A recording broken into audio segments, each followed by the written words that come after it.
Bueno, buen día a todos de nuevo. Eh, Como estaban anticipando, la idea va a ser hablar de hemorragia digestiva desde un punto de vista clínico y endoscópico. Yo soy médico gastroenterólogo y endoscopista de GEDIC, soy coordinador de la guardia de GEDIC, que cuidamos 8 o 9 sanatorios durante varios años, así que he tenido que lidiar bastante con este tema. Y si bien les voy a dar el enfoque clínico y gastroenterológico, bueno, ten en cuenta que interactuamos mucho, ¿no? Con el tema de hemodinamia, sobre todo en algunos casos en particular. Así que empezamos. La definición, bueno, es un sangrado originado del tubo digestivo, que se puede manifestar de forma evidente o también se puede manifestar de forma oculta, eh, en este caso generalmente por anemia. Y acá tenemos las formas de presentación. Puede ser por proctorragia, por hematopesia, por melena, hematemesis, los vómitos en borra de café, y la anemia ferropénica, como les decía recién, es lo que generalmente denominamos hemorragia digestiva oculta. Y las manifestaciones clínicas, claro, por supuesto, dependen del volumen del sangrado. Puede ser la palidez cutánea y mucosa, que el paciente se encuentre disnéico, asténico, o que haya debutado con un síncope. Y este concepto es un poco lo que comentaba hace un momento. La evaluación del tratamiento requiere un abordaje frecuentemente multidisciplinario, sobre todo porque la charla está orientada a la urgencia y ahí intervenimos los gastroenterólogos, endoscopistas, los cirujanos, los médicos de guardia interna, los terapistas y bueno, y la radiología diagnóstica e intervención. Hemorragia digestiva alta, sangrado originado aproximado del pollo de váter, y la hemorragia digestiva baja, sangrado originado distal a la válvula ileocecal. Estas son las dos hemorragias que vamos a abarcar. Hemorragia digestiva media es como otro capítulo como es, que por una cuestión de frecuencia, de practicidad, no es lo que más se presenta en forma urgente. Luego vamos a estar hablando de la hemorragia digestiva alta. Es la pérdida intraluminal de sangre del tubo digestivo, proximal a la ampolla de váter, y es la emergencia gastrointestinal más frecuente, y una mortalidad global que puede llegar al 15%, fundamentalmente dominado por la hemorragia digestiva alta varicial, que son los dos grandes grupos, ¿no?, de hemorragia digestiva alta. La no varicial y la varicial tienen enfoques clínicos y sobre todo terapéuticos distintos, y bueno, la varicial puede llegar hasta el 50% de mortalidad. La etiología, como iba adelantando recién, bueno, se divide en varicial y no varicial, y dentro de las no variciales, las úlceras gástricas y duodenales, las gastritis erosivas son las que más frecuentemente dominan la etiología. Como vemos, la mayoría de las hemorragias digestivas altas no son las variciales, que aproximadamente serían el 15% de los cuadros. Y vamos a empezar hablando de la hemorragia digestiva alta no varicial. Como decíamos recién, un poco más de la etiología. Acá tenemos distintas causas. Como dijimos, la úlcera es la estrella, digamos, dentro de la etiología de la hemorragia digestiva alta no varicial, y como decía también, la gastritis, la esofagitis, un poco más atrás. Concepto, 85-90% se autolimitan. Nosotros, por supuesto, nos vamos a concentrar en las que siguen sangrando, generalmente son el 10-15%. Empecemos por la evaluación inicial y la justificación de riesgo. Anamnesis, lo que tiene que ver con los antecedentes de hepatopatía, si el paciente está anticoagulado, si es antiinflamatorio. Confirmar la hemorragia digestiva alta, considerar el tacto rectal cuando hay melena. Primer concepto, la sonda nasogástrica no es de rutina, no está recomendado de rutina y se reserva para algunos casos a considerar. Por supuesto, evaluar hemodinámicamente al paciente, buscando los signos de hepatopatía, inmediatamente poner 2 vías periféricas y reservar 2 concentrados glóbulos rojos y solicitar un laboratorio. Medidas de resucitación fundamental. El paciente llega a la guardia, después de haber visto todo lo que decíamos recién, vamos a insistir bastante en esto, poner la volemia con cristaloides, o sea, corregir la hipotensión del paciente cuando se presenta con descompensación hemodinámica, es la medida inicial más eficaz para reducir la mortalidad de la hemorragia digestiva alta, y esto nos compete a todo en el enfoque multidisciplinario, ¿no? de esta patología, y por supuesto ustedes como hemodinamistas también, porque depende mucho la conducta de acuerdo a si el paciente logró o no logró estabilizarse hemodinámicamente. El paciente se intuba, en algunos casos en particular, para la protección de la vía aérea, si hay hematemesis activa, si el paciente está encefalopático o disneico, y la conducta inicial es ponerle omeprazol 80 miligramos en bolo endovenoso a todos los pacientes que llegan y que sospechamos una hemorragia digestiva alta. Vamos a transfundir cuando la hemoglobina es 7, el objetivo es mantener una hemoglobina entre 7 y hasta 9, y mayor de 9 cuando sospechamos una no varicial en enfermedad coronaria. ¿Por qué es importante estratificar el riesgo? Y acá vamos a hacer bastante hincapié, porque de acá va a depender mucho la conducta que vamos a seguir, con la que vamos a seguir después. La estratificación de riesgo en alto y bajo va a definir el tiempo en el que nosotros vamos a hacer la endoscopía, dónde se va a internar el paciente, cuándo se va a ir, y nos va a definir también el riesgo de resangrado, ¿no? Hay dos escalas, y esto es también importante destacarlo, porque la verdad es que no es algo que se use tan habitualmente como se debería. Y yo considero que las escalas, que son la de Blackford y la de Rockall, endoscópico y posendoscópico también, que utilizan, ahora las vamos a ver, criterios clínicos y de laboratorio, hacen un poco que hablemos todos el mismo idioma, o sea, homogeniza un poco la forma en la que vemos al paciente. Muchas veces cuando nosotros tenemos que responder a una urgencia, una hemorragia digestiva, los datos que te pasan por ahí son distintos, las interpretaciones son distintas, las escalas unifican un poco el concepto y la conducta a seguir de la hemorragia digestiva. Y está recomendada por la estratificación temprana en pacientes de bajo y alto riesgo de sangrado y mortalidad. Acá tenemos las dos, la de Blackford y la de Rockall. Vamos a mencionar simplemente cuáles son los puntos que abarcan, porque por supuesto nadie tiene esto en la cabeza, nadie se acuerda de memoria, pero las variables serían la urea, la hemoglobina, la presión sistólica y algunas otras determinaciones con las que vemos más abajo, y se van asignando puntos de acuerdo a cuáles sean los distintos valores que estamos evaluando. El Blackford, que es el que veíamos recién, está validado para predecir la necesidad de intervención clínica. 0 a 23 puntos, y fíjense qué importante, un score de 0 con ausencia de comorbilidades severas permite diferir la internación y la realización de la endoscopía. O sea, este paciente ni siquiera lo internamos. ¿Bien? Ahora, si tiene más de 12, y lo vamos a ver un poco más adelante, ese paciente tenemos que realmente los endoscopistas salir rápido para hacer la endoscopía entre las 2 y las 13 horas del ingreso. El score de Rockall tiene un componente preendoscópico y otro componente posendoscópico, que se ve ahí donde dice diagnóstico endoscópico y estima de sangrado reciente, y junto con las variables de edad, el paciente ha chocado o no, la presión arterial sistólica, el pulso, y algunas comorbilidades, también se asigna un puntaje que se va sumando de acuerdo a lo que vaya sumando el paciente. Y acá tenemos un gráfico que habla de cómo el Rockall se relaciona con el sangrado y con la mortalidad en forma exponencial. Va de 0 a 11 puntos, pacientes se pueden clasificar en bajo riesgo cuando es menos de 2, intermedio cuando es 3 y 4, riesgo alto mayor de 5, el score menor de 3, un pronóstico excelente, frente a la atención la mortalidad, menor del 1%. Ahora, si el tipo tiene un score mayor de 8, hay un gran riesgo de muerte y la mortalidad puede llegar al 41%.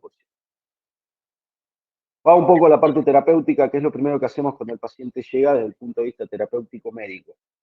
Prokinéticos, un poco discutido, pero administrarle eritromicina al paciente endovenoso, 250 miligramos antes de la endoscopía, puede hacer que mejore la visión endoscópica porque esto aumenta el vaciamiento gástrico y la limpieza del estómago.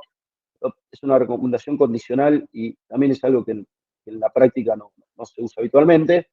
Sí, lo que íbamos adelantando es lo que pasó el endovenoso, 80 miligramos en bolo y luego una infusión de 8 miligramos hora.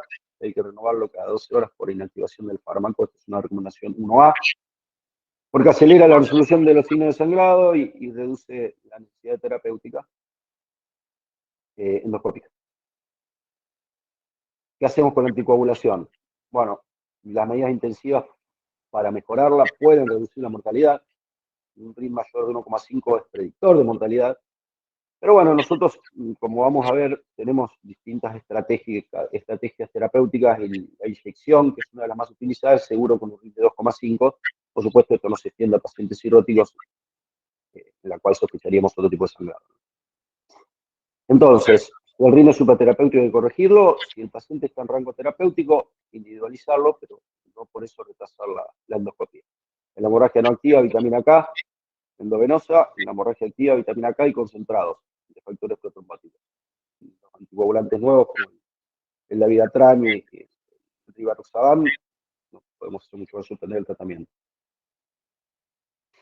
Bueno, diagnóstico endoscópico, realizar endoscopía temprana, bien, como dijimos, antes de las 24 horas, y hacer a partir de una clasificación de riesgo clínico endoscópico. A partir de acá, vamos a definir el alta de los pacientes que estén en condiciones de poder darse de alta, y vamos a tener la posibilidad de mejorar los tratamientos de los pacientes de alto riesgo. Por supuesto, optimizar los recursos de acuerdo al diagnóstico endoscópico y la terapéutica que podemos tomar. Y volvemos a este tema tan controversial en la guardia y el manejo de guardia, de cuándo va el endoscopista, cuándo no va el endoscopista. Bueno, dentro de las 24 horas de la admisión se debe hacer el endoscopista. ¿Bien? Y luego de realizar las maniobras de resucitación, vuelvo a resaltar esto porque es fundamental que el paciente haya tenido una buena resucitación, optimizando los parámetros hemodinámicos y las intercurrencias que pueda llegar a tener además el paciente, por ejemplo, como la anticoagulación que decía, digamos, la recomendación 1B, o sea, es muy importante que el paciente esté hemodinámicamente estable, y la endoscopía se hace dentro de las 24 horas de la admisión. Y este es el concepto. No hay beneficio adicional entre una endoscopía urgente y una temprana. Bien, o sea, la urgente sería antes de las 12 horas, la temprana antes de las 24 horas. Pero, bien, en algunos pacientes seleccionados debe realizarse tan pronto como se estabilicen hemodinámicamente. Bien, o sea, entre las 12 horas de la admisión, o sea, lo antes que podamos. ¿Bien? ¿Qué pacientes? Aquellos que ingresaron con inestabilidad hemodinámica, los pacientes que tengan hematemesis con sangrado masivo, tengo una hemoglobina menor de 8, y acá, para jugar otra vez el score, que tengo un Blackford mayor de 12. Esto es bastante técnico, pero tiene que ver con la etiología dominante de la hemorragia digestiva alta no varicial, que es la úlcera gastrodenal, y la clasificación endoscópica que nos va a definir la conducta. Cuando el paciente tiene un sangrado activo en chorro o en shed, o tiene un vaso visible no sangrante, y esto ahora lo vamos a ver un poco mejor, las clasificaciones 1A y 2A son los que más riesgo de resangrado tienen. Después empiezan a disminuir en sangrado en napa, o sea que no es el jet, no es el sangrado que corresponde al Forest 1A, el coágulo, la mancha parda, que son simplemente estigmas de que en algún momento sangró, ni hablar el lecho limpio, las chances de resangrado bajan.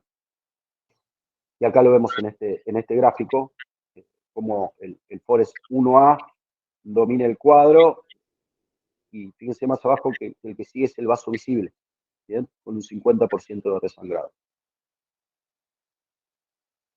Entonces, ¿cuándo tratamos a los pacientes endoscópicamente? Bueno, se va a depender de esto, ¿bien? Los pacientes que tengan un sangrado en jet, el 1A, los que tengan un sangrado en napa, que es el 1B y el vaso visible, por el 2A, son los que requieren terapéutica endoscópica, y se consideran el Forest 2B, ¿bien?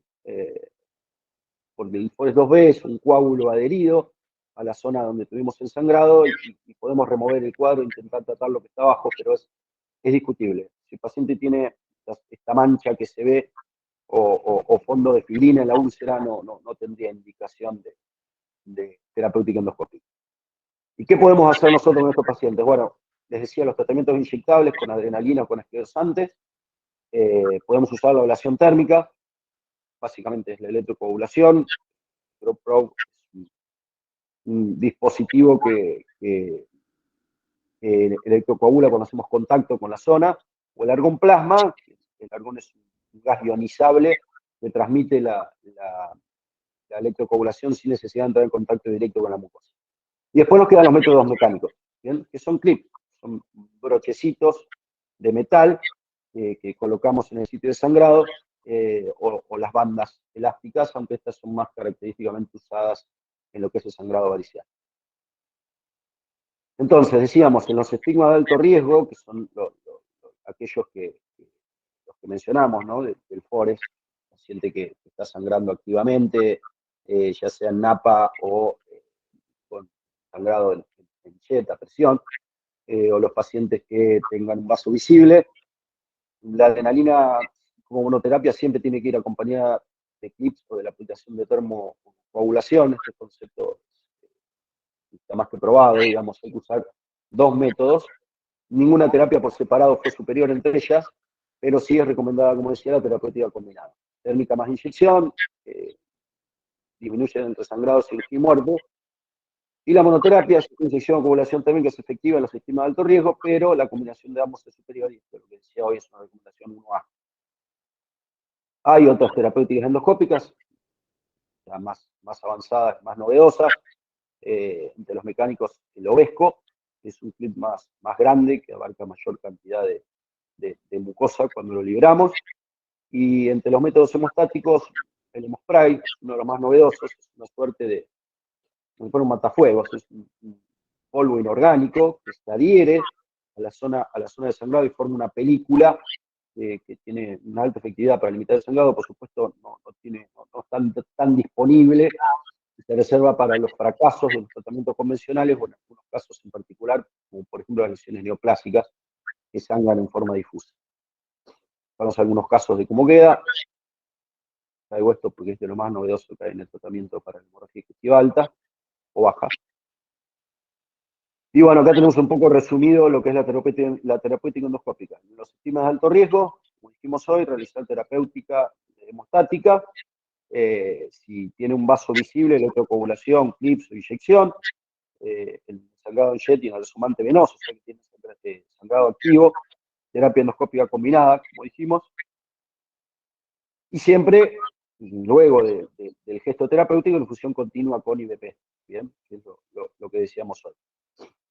Después, respecto a coágulo adherido, lo adelantaba un poco, se puede hacer remoción del coágulo con hemostasia o directamente el tratamiento médico, y en los estigmas de bajo riesgo no requieren terapéutica hemostática, y de acuerdo al contexto clínico hemodinámico del paciente, considerar el alta y darle IVP oral, ¿bien?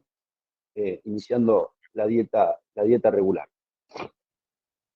Vamos a ver ahora qué pasa cuando fracasamos, ¿no? Pero vamos a ir adelantando que cuando fracasamos con el primer tratamiento endoscópico y la segunda chance de tratamiento endoscópico, ahora con el advenimiento del Hemospray y el Clipsovesco podemos considerar, en caso de que estén disponibles, hacer un tercer intento. Porque si no, obviamente que entra la cirugía o el intento de embolización hemostática. Mencionar algo de la hemodinamia, esto lo tienen mucho más claro ustedes que yo, pero ¿cuándo la consideramos? ¿En la hemorragia digestiva alta? Bueno, cuando tenemos situaciones en que la hemorragia pone en riesgo la vida del paciente por la inestabilidad hemodinámica, son los pacientes que en ningún momento pueden estabilizarse hemodinámicamente, o en caso de que fracasemos endoscópicamente o recibir el sangrado luego de 2 intentos terapéuticos, aunque bueno, como decía, de tener disponibles estas nuevas opciones terapéuticas, se podía hacer un tercer intento endoscópico. Pero el concepto es que se hacen 2 intentos endoscópicos, y si no, entra a jugar la hemodinamia y entra a jugar, como vamos a ver un poquito más adelante, la cirugía. Bien, la cirugía, cuando hay un fracaso, no se pueden hacer los procedimientos, no tenemos acceso a la hemodinamia. Bueno, la cirugía es la opción que, obviamente, con el correr de los años, no se utiliza cada vez menos, digamos. Bien, ¿qué hacemos después del tratamiento? Bueno, metrazol endovenoso, como dijimos, luego de 80 miligramos en bolo y luego 8 miligramos hora en los pacientes con los pores 1A, 2A, 1B y 2B, y el omeprazol oral en los otros. ¿Bien? ¿Cuándo repetimos la endoscopía? No repetimos la endoscopía. De rutina no se repite. La endoscopía se realiza en pacientes clínicos de resangrado, con el objetivo de realizar terapéutica, y en el resangrado otras 2 terapéuticas endoscópicas. Van a estar, se quedan internados los pacientes con estigma de alto riesgo, lógicamente al menos por 3 días, y con el omeprazol endovenoso. Y le damos el alta a los pacientes que tengan vaso de úlcera limpia, que estén estables hemodinámicamente, con hemoglobina estable, sin otras comorbilidades significativas. Después de la endoscopía pueden alimentarse incluso dentro de las 24 horas. Algoritmo, y con esto terminamos con la no varicial. Entonces, un poco lo que ya vimos, anamnesis, evaluación hemodinámica, medida de resucitación, soporte de volumen endovenoso, el omeprazol endovenoso de entrada, 80 miligramos. Pedimos un laboratorio con los parámetros más importantes, transfusión de sangre, hemoglobina menor de 7 y corrección de déficit severo de coagulación y plaquetas. Y acá va a depender la conducta si el paciente está inestable o no. Si el paciente está inestable, protección de la vía aérea, evaluar la ventilación, ya habíamos aclarado lo de las dos vías endovenosas gruesas, y la vía de emergencia. Bien, si el Blatchford es mayor de 12, entonces el paciente tiene que venir entre 2 y 13 horas, tenemos que hacer endoscopía y interconsultar con cirugía y hemodinamia, porque estos son los pacientes que si llegamos a fracasar van a necesitar un gesto extraendoscópico terapéutico, ¿no? Si la endoscopía es exitosa, bueno, continúa en bomba por 72 horas, como dijimos, y queda internado. ¿Qué pasa si el paciente no está inestable? Acá define también el Blatchford. Si es menor de 1, se puede hacer la veda en internación o ambulatoria, tal vez. Ahora, si es mayor de 2, la endoscopía se hace de urgencia. Y después, como vimos, el score de Rocal, que nos va a mostrar los estigmas de sangrado reciente o activo. Si es mayor de 3 internas, si es menor de 3, el paciente se le da omeprazol vía oral cada 12 y se sigue en forma ambulatoria. Vamos a pasar ahora a la hemorragia digestiva alta varicial, que como dijimos es otro tipo de sangrado. Esto se da en los pacientes con hepatopatía, de ahí lo importante de tratar de descartarlo, de pesquisarlo en el interrogatorio, o de estigma de hepatopatía en el examen físico. ¿Bien? Y por supuesto que también el concepto es el mismo, interrogatorio, examen físico, sospecha etiológica y la resucitación. ¿Qué es lo que sangra? Bueno, las varices esofagogástricas, 30% con cirrosis compensada, un 60% las cirrosis descompensadas, por supuesto es mucho más común en los pacientes que están descompensados o enfermedad de base, y la tasa anual de primer sangrado varicial es del 12%. Varices chicas o varices grandes, que ahora vamos a ver cuáles son. Y tienen alto riesgo de sangrado los pacientes que tienen varices grandes, que tienen puntos rojos en la endoscopía encima de la varice o que tienen una enfermedad hepática avanzada. Varices esofágicas, clasificación, lo más importante es la clasificación de 2 tamaños, es lo que recomienda el Aveno, lo que rige hoy por hoy para el tratamiento y el diagnóstico de las varices esofágicas, menor de 5 milímetros o mayor de 5 milímetros de diámetro, lo que vemos nosotros en la endoscopía, eso cambia la conducta. Y con respecto a las varices gástricas, tiene que ver con cómo se presentan en el estómago. Si van hacia curvatura menor, se llaman GOP1, y va por la curvatura mayor hacia el fondo, GOP2, o pueden ser aisladas, son varices que se encuentran aisladas en el estómago, y se pueden localizar en el fundus, la tipo 1, y en cualquier otra localización, la tipo 2. Indicadores de mal pronóstico en la evaluación. Bueno, los pacientes que tengan un Child C, los que entremos en endoscopía y estén sangrando, que estén infectados, o tengan una trombosis de la vena porta, un hepatocarcinoma, o un gradiente de hipertensión portal mayor de 20. Estas 3 cosas están relacionadas, digamos. O sea, porque la trombosis de la vena porta y el hepatocarcinoma aumentan hipertensión portal, es el motivo por el cual se desarrollan las varices, de manera que es lógico. El paciente que tenga falla renal o niveles predominantemente elevados de TGO son pacientes que también tienen peor pronóstico. ¿Cómo los tratamos? Internamos en terapia, obviamente, y acá una diferenciación respecto de la reposición de fluidos con los pacientes en los que sospechamos una hemorragia digestiva alta no varicial. En la varicial hay que ser prudente, porque si nosotros expandimos por demás, lo que vamos a hacer es aumentar el riesgo de que el paciente siga sangrando. ¿Bien? La transfusión de sangre, lo mismo, el objetivo 21-27%, la hemoglobina de 109.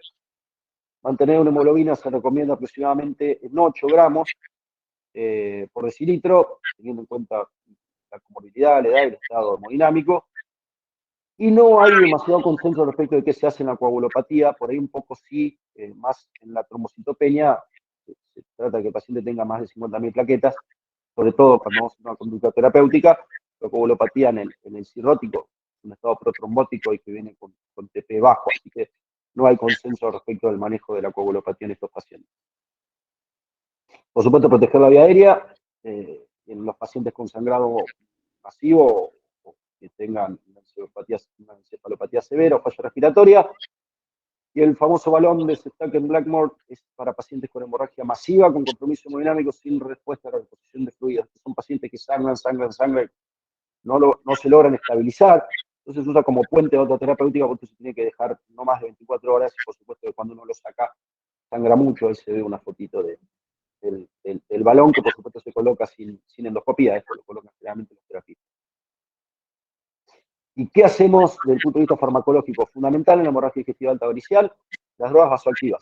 Bien, como en el otro caso hablábamos de los omeprazol 80 miligramos endovenoso cuando sospechamos un sangrado varicial, tan pronto como sea posible, el paciente tiene que recibir drogas vasoactivas, inclusive antes de la endoscopía, o sea, inmediatamente. Viene un cirrótico que uno sospecha un sangrado varicial, terlipresina, somatostatina o octeotride. Después se van a dejar por 2 a 5 días. Bien, porque esto reduce el resangrado. O sea, que hacemos la endoscopía y siguen las drogas vasoactivas. La terlipresina, bueno, mejora la sobrevida, debido a la vasopresina. Por supuesto que tener limitaciones en la enfermedad cardiovascular, en la vasculopatía periférica, el paciente que no tenga una hipertensión controlada, 2 miligramos cada 4 horas. Es la ideal, ¿bien? Es la ideal, pero bueno, no siempre se encuentra, o porque el paciente tenga contraindicaciones, ahí consideramos la somatostatina, que inhibe la secreción de hormonas vasodilatadoras, y facilita el estudio, fundamentalmente, pero no mejora la sobrevida. 250 picogramos en bolos, ¿bien? Y el octreotide, en dosis de 50 picogramos en bolo, es una tercera opción. Endoscópicamente, la endoscopía controla el 80% de los sangrados. La escleroterapia no mostró diferencias significativas al compararla con la somatostatina derivados, que es importante las drogas activas, o la ligadura. Bien, similar efectividad, menos efectos adversos. Por eso hay que tratar a todos los pacientes que estén con sangrado varicial, con tratamiento endoscópico, intentar tratarlos, y el banding es la forma recomendada. Aunque no habría demasiada diferencia cuando se utiliza la inyección, que escleroterapia es inyectar la varice, se reserva fundamentalmente cuando no hay bandas para poner o cuando es técnicamente dificultoso. El cianocrilato es algo que se usa para las varices de techo. Generalmente es poco probable que uno lo pueda hacer durante una guardia. En estos casos, con el sangrado de varices gástricas, muchas veces se iba poniendo un balón y deferir el tratamiento. Y bueno, como decíamos anteriormente, fundamental las drogas vasoactivas porque mejoran los resultados cuando se juntan con esto. ¿Cuándo lo hacemos? Bueno, acá corremos un poco más, pase lo que pase. Si no, digo, hemorragia alta varicial, tiene que ser endoscopía tan pronto como sea posible, especialmente pacientes con descompensación hemodinámica, por supuesto, previamente compensados. Bien, algunos otros datos clínicos: hay que pesquisar infecciones. Muy importante la profilaxis antibiótica. Esto también es una recomendación 1A. Disminuye el riesgo de resangrado y muerte. La norfloxacina o la ceftriaxona. Debe dejar por 7 días. Y pesquisar y prevenir el síndrome patorrenal que se puede presentar en estos pacientes, sobre todo cuando está descompensado. ¿Y qué pasa cuando falla el tratamiento? Bueno, cuando nosotros fallamos acá, hay que revalorar al paciente. Si no se hizo el tratamiento farmacológico, instruirlo, y se puede hacer una segunda chance de tratamiento endoscópico. La otra opción es aumentar las dosis de las drogas vasopresoras.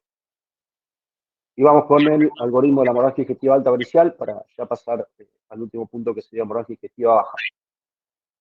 El enfoque inicial, ya mencionamos las medidas de reanimación y las características con el soporte de volumen endovenoso, que tenemos que ser prudentes en estos pacientes, transfundir sangre cuando es necesario y corregir los déficits severos, sobre todo de plaquetas. Ya dijimos, de la coagulación no hay mucho consenso. La terapéutica farmacológica: entra el paciente, terlipresina idealmente, después se va a dejar 3 o 5 días, y la profilaxis antibiótica. Esto es el enfoque y la conducta inicial en los pacientes con hemorragia digestiva alta, sospechamos algo varicial. Y bueno, dentro de las 12 horas, como dijimos, confirmar el diagnóstico con endoscopía y hacer la terapéutica endoscópica si encontramos varices esofágicas con banding o escleroterapia. Si el sangrado es incontrolable o recurre, bueno, acá vamos a usar la derivación, que es el TIPS. El paciente puede llegar a entrar en cirugía, y como puente, bueno, podemos utilizar, como dijimos, el balón de Blackmore hasta 24 horas máximo, o por lo tenemos que retirar. Bien, vamos a hablar del último punto, y por ahí un poco el que más, seguramente el que más relación tiene con la parte de hemodinamia. Es una pérdida aguda o crónica de sangre generada en el colon no recto, la reciente aparición procedente de un sitio distal al ilion terminal, esta es la definición de hemorragia digestiva baja. 20% de todos los casos de sangrado agudo gastrointestinal, acá vemos la incidencia, 5 veces menos frecuente que la hemorragia digestiva alta, y es más frecuente en hombres, y obviamente la incidencia se incrementa con la edad. Esto tiene que ver con la etiología, que es lo que vamos a desarrollar a continuación. 85-90% se autolimita, 10 a 15% sigue sangrando. La tasa de mortalidad global es del rango del 2 al 4%. Si recordamos la tasa de mortalidad global de hemorragia digestiva alta, vamos a ver que es bastante menor. La otra tenía una global del 13%. Y obviamente los adultos mayores, aquellos con isquemia y comorbilidades, tienen mayor mortalidad. Pues si aguda, en este caso se presenta en forma de melena o hematoquesia, por supuesto la hematoquesia es más frecuente, y cuando es crónica se puede sumar la anemia y la sangre oculta en materia fecal, positiva. Puede ser oculta, puede ser aguda, como dijimos recién, una definición arbitraria de menos de 3 días de duración, puede ser leve o masiva o grave. ¿Bien? Y cuando es crónica, bueno, también arbitrariamente el pasaje de sangre por el recto en un periodo de varios días o más. La etiología, las más frecuentes, divertículos y las sustancias vasculares. Fundamentalmente son las que se presentan en pacientes más añosos, que también es el grupo que más frecuentemente tiene hemorragia digestiva baja. Las menos frecuentes son las neoplasias, el sangrado postpolipectomía, enfermedades inflamatorias y colitis. El de la foie, la úlcera rectal solitaria y las varices rectales son menos frecuentes todavía. Como adelantaba recién, perdón, en edad avanzada, las más frecuentes son los divertículos, las ictasias vasculares y las neoplasias. Y en pacientes jóvenes, las enfermedades inflamatorias, las colitis y la patología no rectal. Ahí vemos una foto de un divertículo. Y en este cuadro, bueno, están los porcentajes de frecuencia, donde vemos cómo los divertículos dominan el cuadro.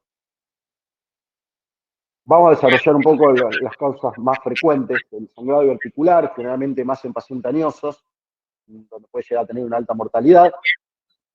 Como decíamos, espontáneamente el 75%, el 15% continúan sangrando aproximadamente, más el colon derecho. El diagnóstico a menudo es realizado por hallazgo de divertículo en ausencia de otra causa de la hemorragia digestiva baja. No quiere decir que nosotros entramos, no vemos sangrado activo, pero vemos divertículos, ¿bien? Y ocasionalmente podemos tratarlos si tiene un estigma de sangrado reciente, o si logramos verlos mientras sangran. 60% requieren tratamiento quirúrgico si reciben más de 4 transfusiones de 24 horas. Las angiodisplasias son anomalías vasculares, son vasos dilatados, estásicos. Ahí vemos una foto a la derecha, una pequeña angioplasia, que suelen tener comunicaciones arteriovenosas, tienen arteriolas grandes en las de mayor tamaño.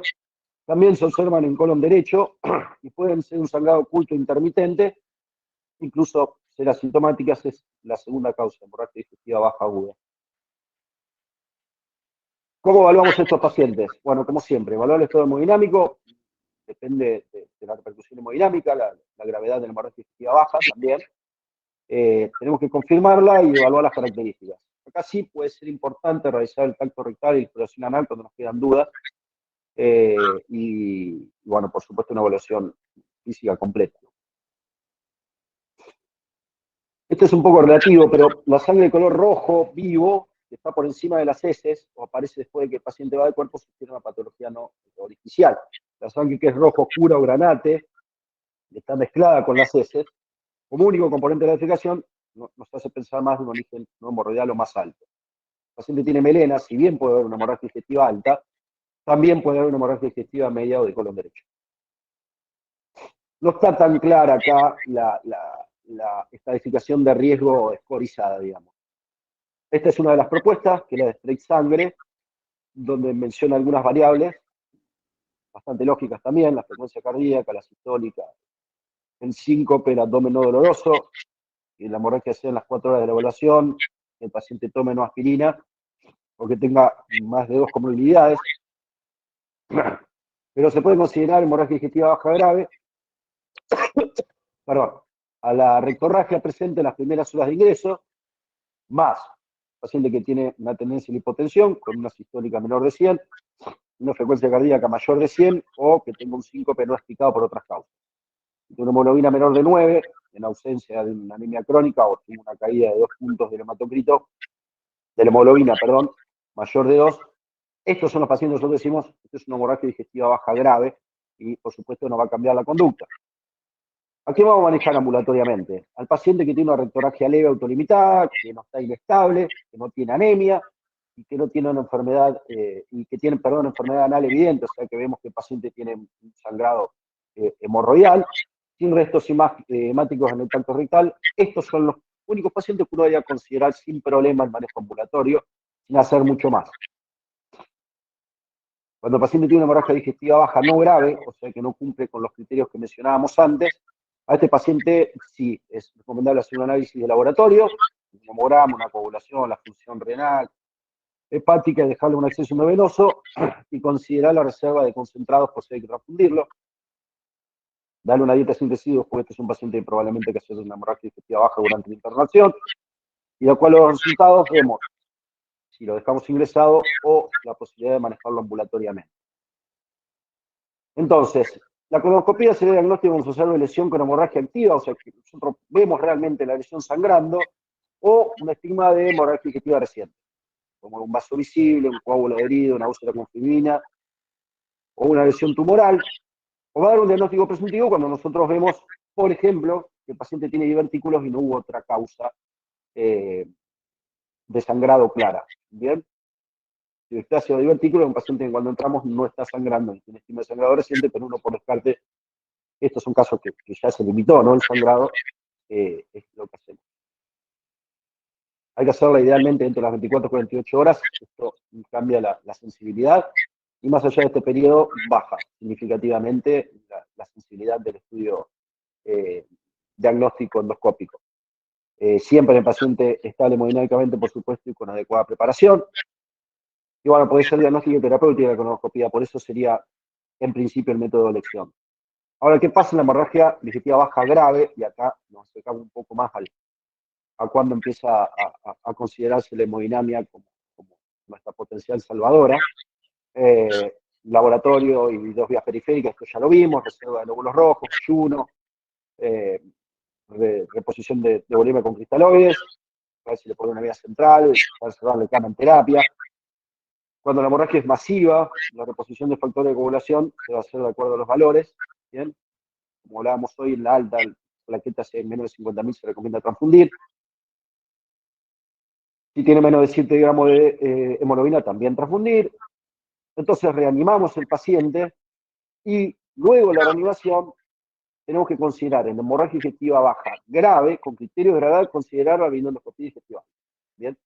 Porque 10 o 20% pueden tener, sobre todo si hay melena, ¿bien? Una historia previa de hemorragia digestiva alta, o el cociente uractanido mayor de 30, nosotros escuchamos el sangrado es alto, pero que la magnitud del sangrado es tan importante que puede incluso manifestarse como hematoquesia, ¿bien? Por eso entra a jugar acá la hemorragia digestiva alta. Y la angio-TC.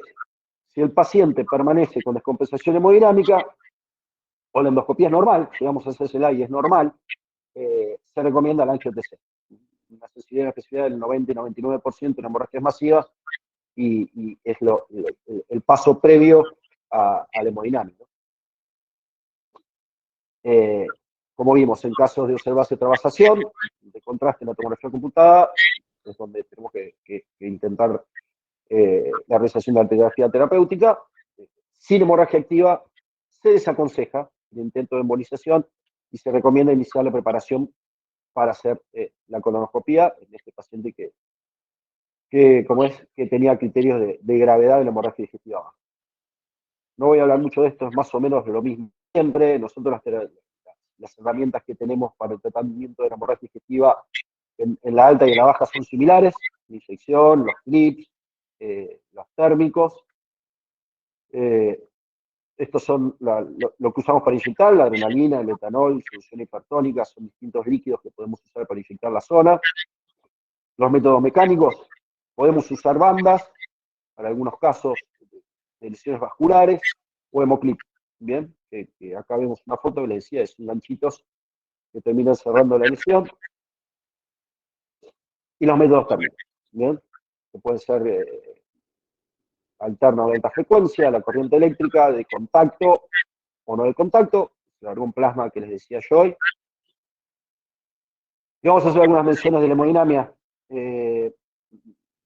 Sensibilidad del 63 al 90%, especificidad del 100 en hemorragia digestiva baja, y se usa, se puede utilizar cuando no llega a ser terapéutico, como un estudio preoperatorio para el mapeo vascular, y como parte del procedimiento intervencionista para tratar de tener el sangrado a los pacientes con alto riesgo quirúrgico, fundamentalmente los pacientes, como dijimos, hemodinámicamente inestable. Tiene indicaciones más frecuentes y mayores, posibilidades terapéuticas de hemorragia digestiva baja, y yo acá me voy a tener las indicaciones más frecuentes. En la práctica, nosotros muchas veces, en un paciente que puede estar estable desde el punto de vista hemodinámico y llega en condiciones de hacerse la videocoloscopia, cuando entramos, lo que vemos es sangre, o sea, sangre, sangre, sangre, sangre, sangre. No solo que no tenemos posibilidades terapéuticas, sino que ni siquiera tenemos posibilidades diagnósticas.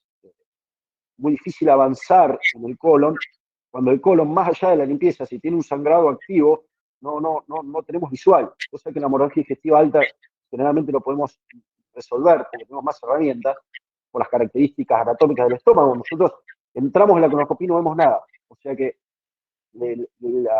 la colonoscopía como herramienta terapéutica en el sangrado activo masivo de la hemorragia digestiva baja, muchas limitaciones, y por eso acá es donde entra a jugar la hemodinamia mucho más que la hemorragia digestiva alta.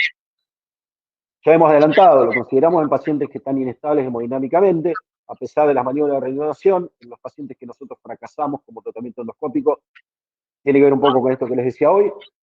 Son en la práctica bastante pocos los casos que podemos identificar nosotros endoscópicamente el sitio de sangrado, si la hemorragia digestiva es masiva, ¿bien? Que es lo que dice a continuación. Bueno, después se puede considerar la inclusión de vasopresina o la medicación terapéutica, que es mucho más terreno de ustedes. Esto es algún reporte del éxito clínico del sangrado 30 días después de las embolizaciones selectivas de vaso sangrante, está descrito de 81 a 91%, y algunas contraindicaciones, bien, ustedes las saben mucho más que yo, por supuesto, un aneurisma de aorta abdominal complicada, la presencia de injertos aortoilíacos o aortofemorales, las prótesis de colocación percutaria y lesiones de las arterias ilíacas. Por supuesto que condiciona la oclusión o estenosis, y por eso condicionan también la introducción de las guías o los catéteres. El problema, como ustedes saben, es la potencial isquemia, 20% de los casos, y más frecuente en hemorragia digestiva baja por el bajo número de colaterales a este nivel. Si bien, como adelantamos, no es mucho más frecuente que se necesite tratamiento hemodinámico en la hemorragia digestiva baja que en alta. Por este motivo se recomienda evaluar internación en UTI después del procedimiento. Para cerrar el algoritmo de hemorragia digestiva baja, bueno, la sospechamos, historia clínica, examen físico, laboratorio, los pacientes que tengan más de 60 años, que estén hipotensos, taquicárdicos, tengan aumento de la creatinina, persiste el sangrado, tienen comorbilidades, bueno, lo que hablábamos hoy de los criterios de gravedad de la hemorragia digestiva baja, como siempre, histaloides, transfusión, la importancia y la relevancia de la resucitación como medida inicial. Se recomienda considerar terapia si hay una caída de más de 6 puntos del hematocrito, y en menor de 20 si requiere más de, menor de 30 si requiere más de 2 unidades de glóbulos rojos. Si el paciente, a pesar de todo esto, permanece con inestabilidad hemodinámica, angiografía por TC para tratar de evidenciar el sitio de sangrado, y la arteriografía con intento de embolización, por supuesto, siempre queda la opción quirúrgica, bien, que es la que queda cuando no se puede hacer nada en estos tratamientos, intentos de tratamientos conservadores. Si el paciente se estabiliza hemodinámicamente en la hemorragia digestiva baja grave, pues con criterios de gravedad, se hace la endoscopia. Se intenta hacer la endoscopia alta, si esto es normal, pero seguimos recién ahí con la colonoscopia. Si encontramos una colonoscopia patológica, hacemos el intento de tratamiento hemostático. Si no fue bien, no fue bien. Si persiste la causa, otra vez. Angiografía por TC y arteriografía con intento de embolización. Si la colonoscopia es normal, bueno, ahí tenemos que empezar una hemorragia digestiva oculta, ¿no? Cuando nosotros tenemos un paciente con hemorragia digestiva baja que no reúne los criterios de gravedad, si el paciente tiene una proctorracio, sangrado escaso y, como dijimos, una sospecha de sangrado periorificial, bueno, se puede mandar de alta. Si no, tenemos que considerar transfundirlo, manejar la anticoagulación, internarlo y acá hacerle la colono, no la endoscopia alta, la colono, durante la internación. Esto es, como dijimos antes, que un paciente que viene descompensado hemodinámicamente, tenemos que sospechar una hemorragia digestiva alta, y como les decía, el sangrado es tan profuso que no llega ni a formarse melena, lo que uno ve hematoquesia, entonces por eso en la grave está indicada antes la endoscopia alta. No considera no grave, no, lo que hace es preparar al paciente en 24 horas y hacerle la colonoscopia. Si es patológica lo tratamos, lo mismo de siempre. Si persiste, pasamos a la opción del angio-TC barra etigrafía con intento de embolización. Si es normal, lo seguimos por gastro y cirugía. Yo, para finalizar y para que tengan una imagen gráfica de lo que hacemos nosotros endoscópicamente, les voy a hacer un caso muy rápido, porque me parece gráfico y además nos da la posibilidad de ver qué hacemos en la práctica. Hay un paciente masculino, 77 años, hipertenso, tuvo una gastrectomía parcial, secundaria úlcera gástrica hace 15 años, no tomaba alcohol, venía con enalapril, aspirina y omeprazol, y venía con melena intermitente, de un mes de evolución. Este paciente lo ven en un consultorio, tenía una TA de 170, 80 de frecuencia cardíaca, palidez de piel y mucosas, sin signo de patopatía crónica. Cuando hablaba de palpación profunda de epigástrico, sin reacción ni defensa. Bueno, el laboratorio, estos 8 días previos, tenía un hemograma, una hemoglobina de 9,5, glóbulos blancos y plaquetas normales, coágulo normal, 55 ureas, 0,8 de creatinina, patograma normal. Entonces este paciente lo mandan a un centro ambulatorio para hacer endoscopía por estudio anemia y melena. O sea, acá hay en un centro ambulatorio. Bien. Entonces vamos a repasar un poco de forma conceptual, porque creo que grafico un poco lo importante del manejo de guiarse con los algoritmos. ¿Estamos dinámicamente inestable este paciente? No. Bien. Bueno, veamos qué score de Blanchard tiene, que es lo que recomienda el algoritmo.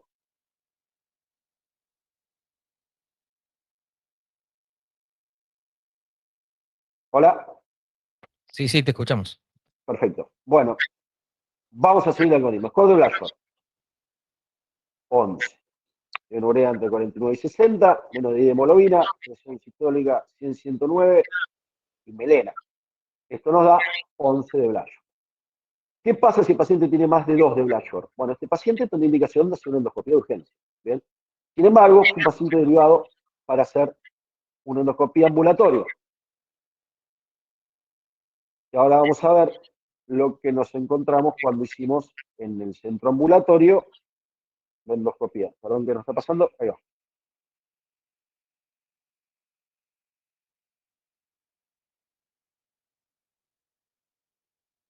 Bien, centro ambulatorio, nos encontramos con esto.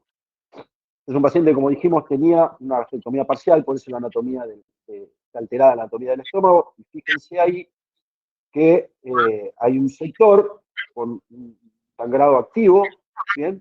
El paciente tenía varias úlceras y este era el que estaba sangrando, entonces lo primero que hacemos nosotros es pasar por el canal de trabajo del endoscopio, eso que viene ahí, que es un inyector, y le estamos inyectando adrenalina diluida en solución fisiológica. Con eso mermamos la magnitud del sangrado. Vemos ahí, es un vaso visible. Bien, esto es técnico, pero si ven algo que brilla puntual, es un vaso visible. Vemos que el sangrado parcialmente se detuvo, esto nos permite localizar el sitio de sangrado. Y lo que hacemos a continuación es poner el clip hemostático que yo les adelantaba, que es una de nuestras herramientas terapéuticas. Tratamos de orientarlo.